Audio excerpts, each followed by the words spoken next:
स्वागत है आपका आपके अपने YouTube चैनल एडवोकेट दीप लीगल हब में। आज के इस वीडियो में हम बात करेंगे कि क्या कोई पिता अपनी पैतृक संपत्ति को बेच सकता है बिना अपने पुत्रों की जानकारी के, बिना अपने पुत्रों को बताए या बिना उनका इस मामले में कोई भी डिसीजन लिए हुए।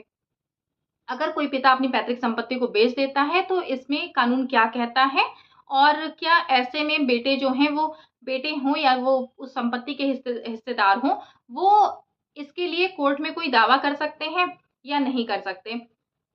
इसके बारे में हम जानते हैं। और अभी 1964 का एक मामला था जो कि प्रीतम सिंह नामक एक व्यक्ति थे। उन्होंने अपनी पैतृक संपत्ति को बेच दिया था और बेचने के बाद जब उनका बेटा जो है वो जाता है, बेटा और उनका हिस्सेदार जो उस प्रॉपर्टी के थे, वो कोर्ट में जाते हैं, ट्रायल कोर्ट में मामला चलता है और वहाँ पर बेटे के पक्ष में निर्णय दिया जाता है। इससे व्यथित होकर के जो पिता हैं वो चले जाते हैं हाई कोर्ट। हाई कोर्ट के बाद ये मामला पहुँचता है सुप्रीम कोर्ट तक। आज की डेट में अभी इसका फैसला हाल में ही आया सुप्रीम कोर्ट में और इस समय जब ये फैसला आता है उस समय तक पिता और पुत्र सबका देहांत हो गया होता है। ये जो मामला था ये इनके उत्तराधिकारियों के द्वारा आगे चलाया जा रहा था। तब से उस समय से जब से इनका देहांत हुआ था उसके बाद से उत्तराधिकारियों के द्वारा ये मामला चलाया जा रहा था। चूंकि मामला सिविल है इसलिए ये चलाया भी जा सकता है। अब इसके माध्यम से हम ये जानेंगे कि अगर कोई पिता अपनी पैतृक संपत्ति को बेच देता है तो इसमें उसके जो हिस्सेदार हैं या जो बेटा है वो इस पे कोई दावा कर सकता है या नहीं कर सकता। वो इस जो विक्रय है इसे कैंसिल करा सकते हैं या नहीं करा सकते हैं। और साथ में कानून क्या कहता है, कब एक पिता अपनी पैतृक संपत्ति को बेच सकता है। हम इसकी अगर हम बात करते हैं तो सेल राइट यानी संपत्ति बेचने के अधिकार की हम बात करते हैं। पिता ने कानूनी जरूरत के लिए संपत्ति बेची है तो हिस्सेदार इस अदालत में चुनौती नहीं दे सकते हैं। इसके अलावा भी अन्य बहुत सारे ऐसे मामले हैं जब जब पिता अपनी पैतृक संपत्ति को बेच सकता है और ऐसे में ये जो सेल किया गया, ये जो विक्रय किया गया है, इसे जो बेटा है या जो संपत्ति के हिस्सेदार हैं वो इससे चुनौती अदालत में नहीं दे सकते। हिंदू कानून के अनुच्छेद 254 को स्पष्ट किया गया इसके द्वारा। सुप्रीम कोर्ट ने अपना फैसला दिया और इसमें हिंदू कानून के अनुच्छेद 254 को स्पष्ट किया। प्रीतम सिंह के परिवार पर कर्ज था जिसे चुकाने के लिए उन्होंने अपनी संपत्ति को बेच दिया था और इसके बाद जब बेचे, बेटा ट्रायल कोर्ट में गया। इसमें जो सुप्रीम कोर्ट के द्वारा बातें कही गई हैं, इसमें 254(2) के प्रावधान को स्पष्ट किया गया। हिंदू अनुच्छेद के 254(2) का प्रावधान स्पष्ट किया जो कहता है कि कर्ता चल अचल पैतृक संपत्ति को बेच सकता है, गिरवी रख सकता है, अगर जरूरत पड़े तो वह पुत्र और पौत्र के हिस्से को भी कर्ज चुकाने के लिए बेच सकता है। लेकिन शर्तें ये हैं कि यह कर्ज पैतृक होना चाहिए और किसी अनैतिक और अवैध कार्य के जरिए पैदा न हुआ हो। तो कब बेच सकता है? 254(2) जो है ये क्या कहता है कि कोई पिता अपनी चल या अचल संपत्ति को बेच सकता है, गिरवी रख सकता है। लेकिन कब रख सकता है, इसमें भी कंडीशन लगाई गई हैं कि कब रख सकता है। जबकि ये जो कर्ज है, अगर हम कर्ज की बात करते हैं, इसके अलावा भी कई सारी ऐसी परिस्थितियां हैं जिसके बारे में हम आपको आगे बताएंगे। लेकिन अभी हम अगर कर्ज की बात कर रहे हैं, क्योंकि ये जो मामला था ये कर्ज से ही संबंधित था। पिता ने कर्ज लिया था, प्रीतम सिंह ने कर्ज लिया था और कर्ज के एवज में अपनी पैतृक संपत्ति को बेच करके उस कर्ज का भुगतान किया था। और इसमें जब बेटा जाता है कोर्ट में, इसको चुनौती देता है तो कोर्ट से फैसला आता है बेटे के पक्ष में। फिर ये हाई कोर्ट जाते हैं, प्रीतम सिंह हाई कोर्ट जाते हैं और हाई कोर्ट में सारी बातों को देखा जाता है, सारे मुद्दों को देखा जाता है। वहां जब ये पाते हैं कि कर्ज चुकाने के लिए ही संपत्ति को बेचा गया है तो वहां पर ये विक्रय को सही माना गया, वैध माना गया। तो अब ये कह रहा है 254(2) कह रहा है कि लेकिन ये जो कर्ज होना चाहिए वो भी पैतृक होना चाहिए और किसी अवैध या कार्य के जरिए, अनैतिक कार्य के जरिए ये कर्ज जो है वो पैदा नहीं होना चाहिए। 254(2) हमारा कह रहा है एंसेस्ट्रल प्रॉपर्टी कब बेच सकते हैं ये आप पहले समझ लीजिए। निम्न स्थितियों में कोई भी व्यक्ति अपने पैतृक संपत्ति को बेच सकता है। जैसे अगर हम इसमें बात कर सकते हैं तो पहला हमारा आता है कि संपत्ति पर सरकारी देनदारी रहती है, कि कोई ऐसी देनदारी है जो कि सरकारी है तो ऐसी संपत्ति को बेचा जा सकता है पिता के द्वारा और ऐसे में पुत्र या उसके जो भी हिस्सेदार हैं वो दावा भी नहीं कर सकते।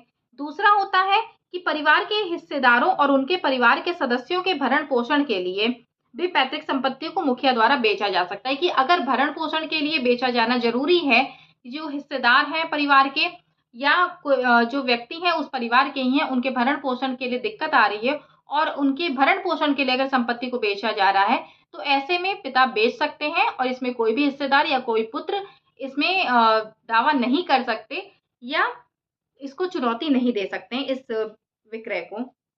या फिर पुत्र के विवाह तथा उसकी पुत्रियों के विवाह के लिए, अगर कोई पिता है उसे ये लगता है कि पुत्र या पुत्री का विवाह करता है और इस कार्य के लिए उनके पास उचित संसाधन नहीं है, उपरोक्त संसाधन इतने नहीं है जिससे कि वो अपने पुत्र या पुत्री का विवाह कर सकें, तो इस कार्य के लिए भी वो अपनी संपत्ति को, अपनी पैतृक संपत्ति को, एंसेस्ट्रल संपत्ति को, वो प्रॉपर्टी को वो बेच सकते हैं और ऐसे में भी कोई भी व्यक्ति इसे चुनौती नहीं दे सकता, विक्रय को चुनौती नहीं दे सकता है।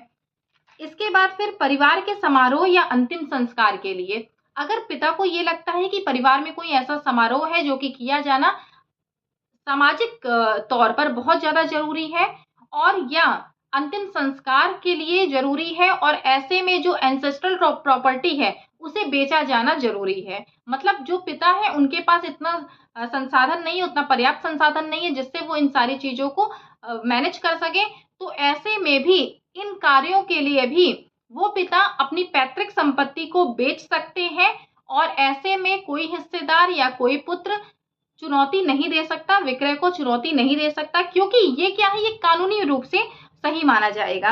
इसके बाद फिर मुकदमे के खर्च को उठाने के लिए संयुक्त परिवार के, अगर कोई मुकदमा चल रहा है और उसका खर्च वहन नहीं किया जा पा रहा है, मतलब उसका खर्च वहन करने में असमर्थ है जो परिवार के मुखिया हैं, तो ऐसे में भी पैतृक संपत्ति को, एंसेस्ट्रल प्रॉपर्टी को वो बेच सकते हैं और यहाँ पर भी उनके इस अधिकार को चुनौती नहीं दी जा सकती। इसके बाद फिर संयुक्त परिवार के मुखिया के खिलाफ अगर गंभीर आपराधिक मुकदमा चल रहा है और उस मुकदमे से बचाव के लिए कोई जुर्माना वगैरह देना है आदि भरने के लिए भी पैतृक संपत्ति को बेचा जा सकता है और ऐसे में भी बेटा या हिस्सेदार जो है वो इस बेचने को, इस विक्रय को चुनौती नहीं दे सकते। तो क्या क्या बातें हमारी हो गई कि सबसे पहला तो हमारा पॉइंट ये आता है कि अगर कोई कर्ज आदि लिया गया है और वो पैतृक कर्ज है, मतलब कि वो कर्ज लेना परिवार के लिए जरूरी था, अगर न लेते तो उससे पूरे परिवार को दिक्कत आ सकती थी, तो ऐसे में उस कर्ज को चुकाने के लिए भी पैतृक संपत्ति को बेचा जा सकता है, एंसेस्ट्रल प्रॉपर्टी को बेचा जा सकता है। पहला हमारा पॉइंट ये हो गया कि कर्ज को चुकाने के लिए, लेकिन कंडीशन क्या है कि ये जो लोन है वो अनैतिक और अवैध नहीं होना चाहिए। मतलब अपनी जरूरतों के लिए आपने लोन लिया था, जो पिता हैं उन्होंने अपनी अवैध और अनैतिक जरूरतों के लिए लोन लिया था। जैसा अवैध या अनैतिक जरूरतों की अगर हम बात करें तो उसमें एग्जाम्पल हम ले सकते हैं कि कोई ऐसा व्यक्ति है जो कि जुआ खेल रहा है, जुए में वो हार जाता है और उसकी भरपाई के लिए उसे लोन लेना पड़ता है, उसे कर्ज लेना पड़ता है, तो ये क्या माना जाएगा, ये अवैध कर्ज माना जाएगा। अब ऐसे कर्ज को चुकाने के लिए अगर कोई पिता अपने पैतृक संपत्ति को बेच देते हैं, तो ऐसे में पुत्र या हिस्सेदार, उस प्रॉपर्टी के जो हिस्सेदार हैं, वो न्यायालय में चुनौती दे सकते हैं इस विक्रय को। लेकिन अगर जो कर्ज लिया गया है वो कर्ज परिवार के सदस्यों के भले के लिए लिया गया है, उनके लिए लिया गया है, तो ऐसे में पिता पैतृक संपत्ति को बेच सकते हैं और इसे चुनौती नहीं दी जा सकती। पहला हमारा हो गया पैतृक संपत्ति कब बेची जाएगी, जबकि हम कर्ज की बात करते हैं और कर्ज भी कैसा होना चाहिए, वैध कर्ज होना चाहिए, अवैध या अनैतिक नहीं होना चाहिए। दूसरा हमारा आता है कि कोई सरकारी देनदारी है परिवार के ऊपर, घर के ऊपर कोई सरकारी देनदारी है जिसको चुकाने के लिए पैतृक संपत्ति को बेचा जाना जरूरी है। तो यहाँ पर पिता को अपने उस संपत्ति के हिस्सेदारों से या अपने बच्चों से, पुत्र या पौत्र से पूछने की, उनकी इजाजत की कोई जरूरत नहीं है। वो अगर सरकारी देनदारी है उसको चुकाने के लिए, उसकी भरपाई के लिए पिता अपने पैतृक संपत्ति को बेच सकता है और ऐसे में भी आप इस विक्रय को चुनौती नहीं दे सकते।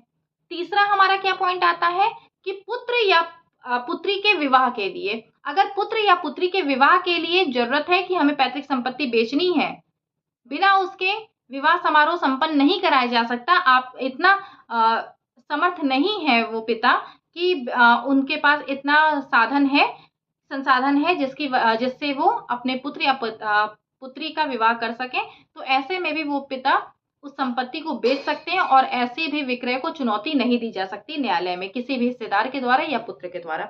इसके बाद फिर आता है चौथा, परिवार के सदस्यों के भरण पोषण के लिए। अगर परिवार के सदस्यों के भरण पोषण के लिए जरूरी है की संपत्ति को बेचा जाना चाहिए। जो पैतृक संपत्ति है उसे बेचा जाना चाहिए, बिना उसे बेचे भरण पोषण नहीं किया जा सकता।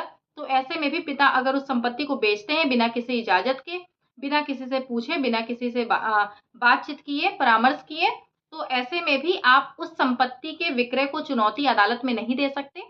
इसके बाद फिर आता है कि अगर कोई अंतिम संस्कार है या कोई समारोह है जो कि करना बहुत ज़रूरी है और वो संसाधन, पर्याप्त संसाधन नहीं है पिता के पास, तो इसके लिए भी वो पैतृक संपत्ति को या पैतृक संपत्ति के कुछ हिस्से को बिना आपकी इजाज़त के, बिना आपके परामर्श के बेच सकते हैं और इसमें भी आप चुनौती नहीं दे सकते। इसके बाद अगर हम बात करते हैं तो कोई मुकदमा चल रहा है, मुकदमे का खर्च वहन नहीं किया जा सकता, इतना पर्याप्त संसाधन नहीं है जिससे उस मुकदमे का खर्च वहन किया जा सकता है, तो इसके लिए भी पिता उस पैतृक संपत्ति को बेच सकते हैं।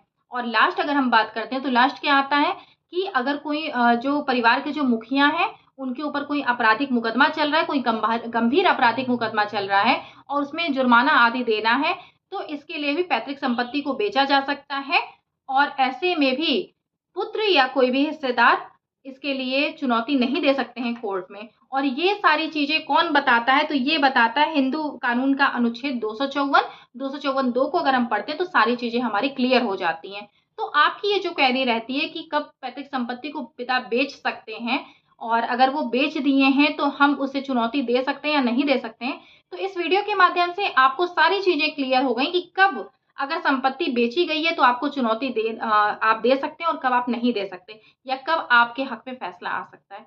इसके अलावा अगर आपका इससे संबंधित कोई भी आपकी क्वेरी होगी तो आप नीचे कमेंट बॉक्स में लिखिएगा, उस पर आपको वीडियो बना करके दिया जाएगा या आपको उसका जवाब अगर कमेंट के माध्यम से दिया जा सकता है, दिया जाएगा। या अगर आपका कोई कानूनी कोई केस चल रहा है, कोई केस वगैरह चल रहा है, कोई मुकदमा चल रहा है, उससे संबंधित आपको कोई जानकारी चाहिए, इसके लिए आप हमसे अपॉइंटमेंट लेकर के कॉन्टैक्ट कर सकते हैं। इसके लिए एक फ़ीस रखी गई है, जिस फ़ीस को जब आप पेड करते हैं, तो इसके बाद फिर आपको एक टाइम बताया जाता है और उस टाइम पर आपको हम कॉल करते हैं। नीचे आपको डिस्क्रिप्शन बॉक्स में नंबर मिल जाएगा, व्हाट्सएप नंबर, जिस नंबर पर आप जब व्हाट्सएप करेंगे, तो आपको वहाँ से पूरी डिटेल मिलेगी कि किस तरीके से आप हमसे अपॉइंटमेंट ले सकते हैं। इसके अलावा आपकी जो भी क्वेरी हो, अगर उसका जवाब आपको कमेंट के माध्यम से दिया जा सकता है, तो वो आपको जवाब ज़रूर दिया जाएगा। वीडियो को लाइक ज़रूर करें, कमेंट ज़रूर करें, जिस भी टॉपिक पर आपको वीडियो चाहिए, उस टॉपिक को आप बताएँ, उस पर आपको वीडियो बना करके दिया जाएगा। वीडियो को लास्ट तक देखने के लिए बहुत-बहुत धन्यवाद।